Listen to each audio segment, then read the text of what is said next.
May 18, 1940. Northern France. Through the crackling static of a Wehrmacht field radio, a German officer's voice breaks with something unfamiliar to the invincible Nazi war machine. Panic. Wir werden von schwarzen Teufeln abgeschlachtet, he transmits back to command. We are being slaughtered by black devils who fight like demons and take no prisoners. For weeks, Adolf Hitler's propaganda had promised his soldiers swift victory over France. His racial ideology had declared the superiority of the Aryan race. His generals had assured the troops they would face little resistance. But standing between the Wehrmacht and Paris were men the Führer had never prepared them for. Men whose very existence contradicted everything Nazi ideology claimed to be true. This is the story of 7 soldiers, 7 black men from the colonial territories of French West Africa, who stood against Hitler's blitzkrieg with a ferocity that would become legend. Their names were buried, their sacrifices erased, their courage written out of history because it was too dangerous to remember.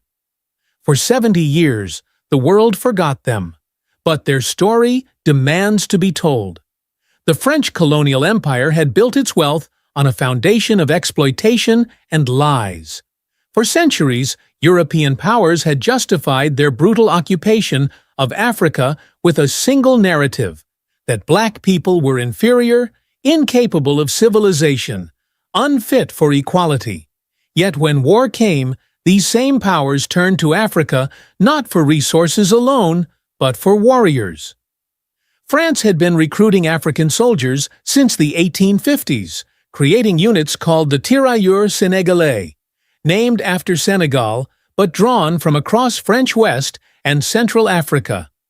By World War I, over 200,000 African soldiers had fought in European trenches. Thousands died at Verdun and the Somme. They were promised citizenship, equality, fair compensation for their sacrifice. Instead, they received segregation, lower pay, and systematic erasure from the victory they had helped secure. When Hitler invaded Poland in September 1939, France once again called upon its colonies. This time, 340,000 African soldiers would answer. They were given the most dangerous positions on the front lines. They received inferior equipment and faced constant racism from the very army they served. French command viewed them as expendable shock troops. Nazi intelligence dismissed them as primitive savages who would flee at the first sign of real combat. Both nations would learn how catastrophically wrong they were.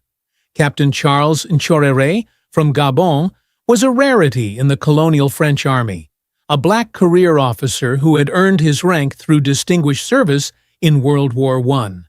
In May 1940, he commanded a defensive position near the town of Erranes, directly in the path of the German advance. When the blitzkrieg hit his sector, Nchorere and his men held their ground for 3 brutal days, inflicting casualties that shocked German commanders. The Nazi troops had been told these African soldiers would scatter at the first artillery barrage. Instead, they fought with disciplined ferocity, refusing to yield a single meter of French soil. When Nchorere's position was finally overrun and he was captured, a German officer demanded he reveal French defensive positions. Nchorere looked his captor in the eye and spoke words that would cost him his life. "I am a French officer. I will tell you nothing." The German officer, enraged that a black man would dare defy him, personally executed Nchorere and several of his men. His death became a symbol of something the colonial powers had tried to suppress. That dignity and courage knew no color. Sergeant Major Adi Ba from Senegal earned the nickname the Lion during the chaotic French retreat. When his unit was ambushed and surrounded by German forces, Ba did the unthinkable. Rather than surrender, he led a counterattack so fierce that the Wehrmacht troops temporarily withdrew, stunned by the aggression. His men fought with the desperation of those who knew surrender might mean massacre. Eventually, captured after his ammunition ran dry, Ba was imprisoned in a German POW camp where his resistance continued. He organized fellow prisoners, smuggled messages to resistance networks, and defied every attempt by Nazi guards to break his spirit. Ba survived the war and returned to Senegal in 1945, expecting the honor and recognition France had promised. Instead, he received nothing. No medals, no pension, no acknowledgement of his courage. He died decades later in poverty, his name unknown to the nation he had bled for. Corporal Blaise Diagne Jr. carried the weight of legacy into battle. His father, Blaise Diagne Sr., had been the first black African elected to the French Parliament, a symbol of what colonial subjects might achieve. The younger Diagne fought to honor that legacy at a strategic bridge that German panzers needed to advance. For 48 hours, Diagne and his men held that bridge against overwhelming odds, buying precious time for French forces to regroup. German battle reports described his defense with a phrase rarely used about enemy combatants: suicidal courage. When the position was finally overrun by sheer force of numbers, Diagne and his remaining soldiers fought hand-to-hand until the end. His body was found still clutching his empty rifle, surrounded by spent shell casings. His father would spend years demanding France honor the African sacrifices. His pleas were largely ignored. Lieutenant WWII represented another inconvenient truth for the colonial system. Educated, fluent in multiple languages including German, he was a natural leader whose tactical brilliance saved an entire regiment from encirclement during the Battle of the Somme. His superiors praised his performance in combat reports while simultaneously denying him the basic respect afforded to white officers of equal rank. When Gouy requested the same accommodations given to his French counterparts, he was told to know his place. The colonial army would accept his excellence on the battlefield, but not his equality off it. Gouy continued fighting. Despite the humiliation, his strategic innovations studied after the war, but never properly credited to him. Private Mbop Senghor became a ghost story among German troops. A natural marksman with preternatural calm, Senghor operated as an elite sniper with 37 confirmed kills in the first weeks of combat. He targeted German officers from distances that seemed impossible, creating chaos in Wehrmacht command structures.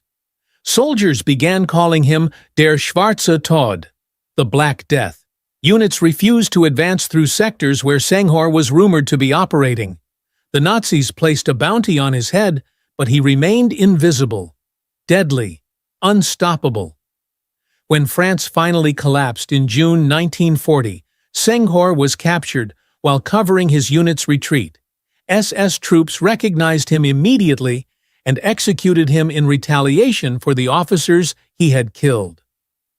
French military records would deny his existence for decades. His story only confirmed recently through German archives that meticulously documented their fear of him. Sergeant Yacouba Sylla, from Mali, made his stand at Château Thierry with just 14 men against a German company of 120 soldiers.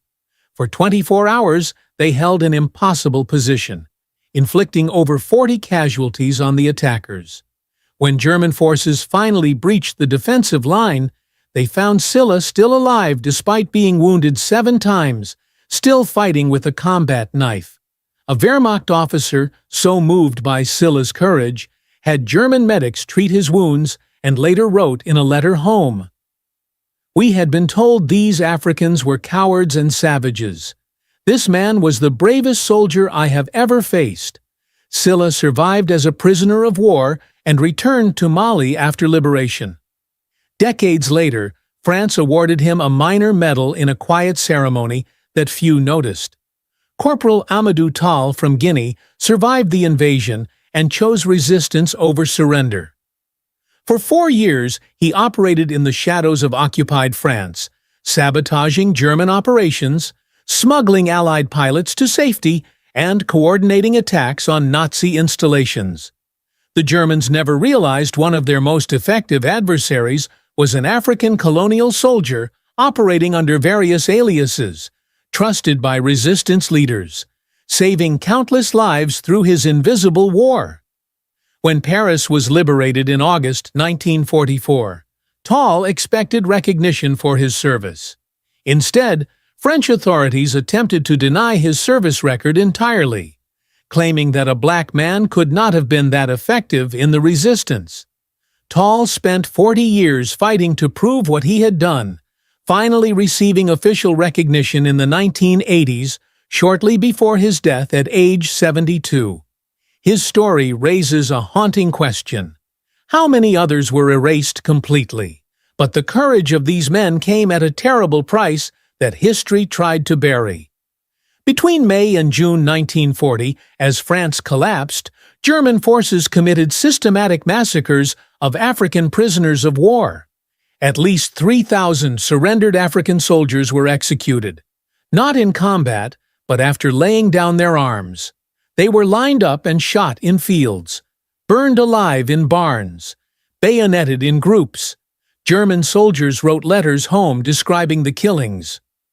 Officers justified the murders by claiming these Africans had fought with the savagery of beasts and therefore deserved no protection under the rules of war. The truth was precisely the opposite. These men had fought with extraordinary discipline and courage, and they were murdered because Nazi racial ideology could not tolerate their excellence. For 70 years, both France and Germany suppressed this history. The massacres were omitted from textbooks and official memorials. Families were never told how their loved ones actually died. The betrayal continued even after victory. When Allied forces liberated France in 1944, African soldiers who had fought for 4 years expected to march as liberators. Instead, French command issued orders to whiten the liberation forces. Black soldiers were moved to the rear. White soldiers, many who had seen little combat, were placed at the front for the cameras and newsreels. The African troops who had bled for France were literally erased from the photographs of liberation. Then came the final insult: pensions. France had promised equal compensation for all veterans, but in 1959, as African nations gained independence from colonial rule, France froze the pensions of African veterans, claiming it no longer owed anything to soldiers from independent countries. White French veterans continued receiving full pensions for life. African veterans received nothing. Men who had saved France died in poverty while the nation they defended prospered. It was not until 2010, 70 years after these men had fought, that France finally equalized veteran pensions. By then, nearly all the African veterans were dead.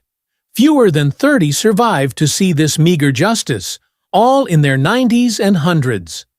In 2020, France erected a monument to the tirailleurs sénégalais in Paris, 80 years overdue.